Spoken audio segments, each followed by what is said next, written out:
We trigger prospects to shut down emotionally and logically before we even get started. So when we open the conversation, right? Because prospecting is just a conversation to see if what we do could possibly help what they are needing, okay? That's all prospecting is. It's a conversation. Now, are some people better at having these conversations than others? Absolutely. The more you practice, the more you role play, the more you get feedback from other people, the more you record your calls, the more you listen to your calls. I don't like listening to my calls. I've heard hundreds of my calls. I hate them every time. What am I going to say stupid this time? Oh my God. Is that how I really sound? Oh my God. But that pain and uncomfortableness is what allows us to get better because it happens every day. But it's communication. It's how do you communicate, right? You say you're the best at everything you do. Well, that just tells the prospect, hey, this person's like everybody else.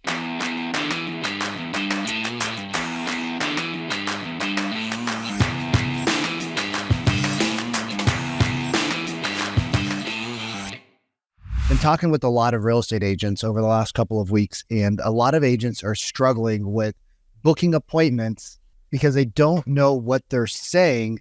That causes the prospect to say things like, hey, we're not interested. We're just looking.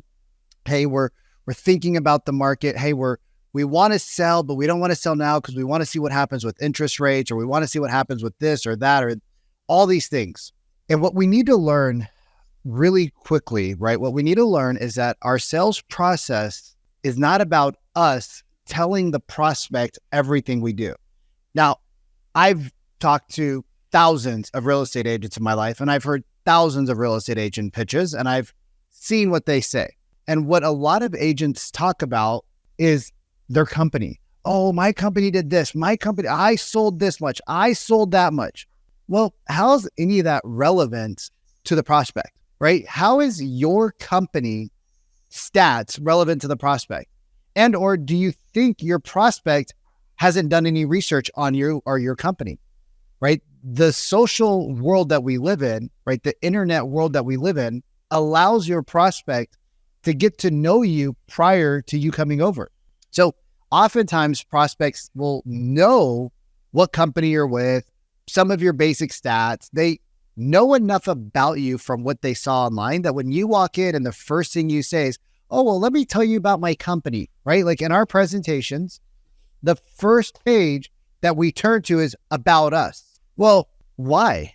Have you ever stopped and actually asked, why do we talk about ourselves up front? And a lot of people will say, put it in the chat. Like, why do we talk about ourselves up front? Put it in the chat, right? Leave a comment. Why do we talk about ourselves?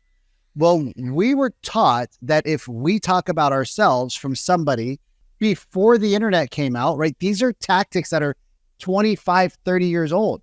So before the internet, like I sold Cutco knives in 1999. Yes, we talked about our corporation. We talked about our parent company, how we've been around for 50 years and we've sold $200 million a year in knives and blah, blah, blah, blah, blah. Well, people couldn't research Cutco in 1999.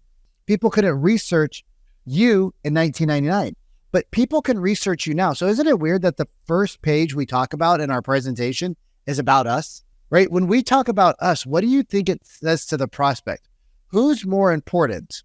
Who's more important, you or the prospect? Well, think about it. If you're talking about you, you're saying that what my company does is more important than you, who we serve. I know you're not saying that. I understand you're not saying that. But you are saying that with the words that come out of your mouth. We have triggered prospects before we even get into our close, right? Have you ever started talking about your company and people are like, I don't really care. Listen to your voicemails. I'm with so-and-so company of the Puget Sound, Greater Seattle, blah, blah, blah region. Like what? Like what? Like your company doesn't matter. If the person on the phone booked an appointment with you, you don't need to go in there spewing about your company, right? I've seen 5, 7, 8, 10 minutes where people talk about their company. Oh, well, our company has Keller Williams Red Day. And Red Day means that we go out in the community and a portion of the proceeds from all of our sales goes back into the community and blah, blah, blah. Do you really think the prospect cares about your Red Day? Do you really think that they care about all these things that are going to happen 30, 60, 90, 120 days down the road if they even decide to use you? We trigger prospects to shut down emotionally and logically before we even get started. We shut them down before we even get started. So when we open the conversation, right? When we open the conversation, because prospecting is just a conversation between two human beings to see if what we do could possibly help what they are needing. Okay? It's a conversation. That's all prospecting is. It's a conversation. Now, are some people better at having these conversations than others? Absolutely. The more you practice, the more you role play, the more you get feedback from other people, the more you record your calls, the more you listen to your calls. I don't like listening to my calls. I've heard hundreds of my calls. I hate them every time. Every time I got to listen to my call, I'm like, oh God, what am I going to say stupid this time? Oh my God, is that how I really sound? Oh my God. But that pain and uncomfortableness is what allows us to get better.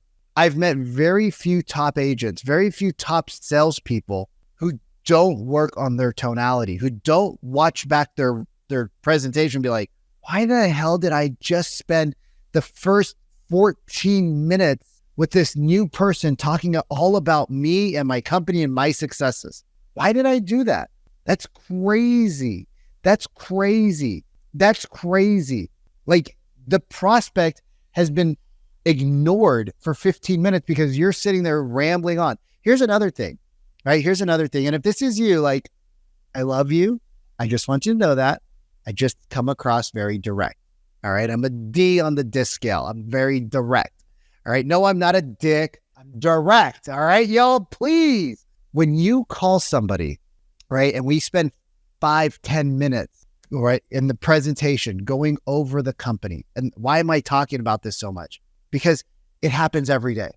And you say, we have the best service. Do me a favor. If you have ever said the best service, just honestly raise your hand and say, I've said the best service, right? Because you were at a conference and you saw somebody on stage say you're the best. Well, have you ever met somebody that says that they're the second, third, fourth, fifth? Hey, I'm number 77 in the service department out of 3,000 real estate agents. So I'm doing pretty good. No, you always say, right? It's chuckle. Like, I know you're laughing. You're like, oh my God, I say that. You almost feel like chuckling because it's crazy. What makes you different? Oh, we provide the best service.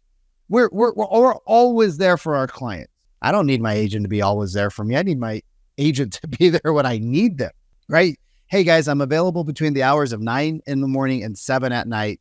If you need something after hours, let me know. And if it's an emergency, you can send me a text and we'll figure it out. Otherwise, I normally take my calls from 9 to 6, right? You set a boundary, but it's communication. It's how do you communicate, right? You say you're the best at everything you do. Well, that just tells the prospect, hey, this person's like everybody else. If you say the same thing, the same way that all salespeople say in your industry, the same way that everybody who gets hung up on says, guess what? You are going to have the same results. Now, maybe you have a little bit better tonality. Maybe you have a little bit better cadence. Maybe you're funny. You can deliver a little bit better. So your results are slightly elevated. But I promise you, from a person who's listed and sold over, I don't know the exact number, but somewhere between $75 to $100 million in expired listings. Like, I can tell you that some of the things that I learned from the scripts at the big box guru coaching companies, I was like, why the frick am I saying this? I felt resistance saying it. Well, how do you think the prospect felt? Right? So if you guys want to learn a little bit more about what I do and how I teach my clients inside of the Real Estate Sales Academy, how to win more listings, how to find motivated buyers, how to ask questions which don't trigger, right, sales resistance from the prospect or have them hang up on you or not show up to your meetings or tell you you're busy, call me back. And you want to know exactly what to say, just in anywhere you're at, if you're on a place where you can send me a DM, just type in the word agent or DM me the word agent. I'll be back next week. Have a great day. Peace out.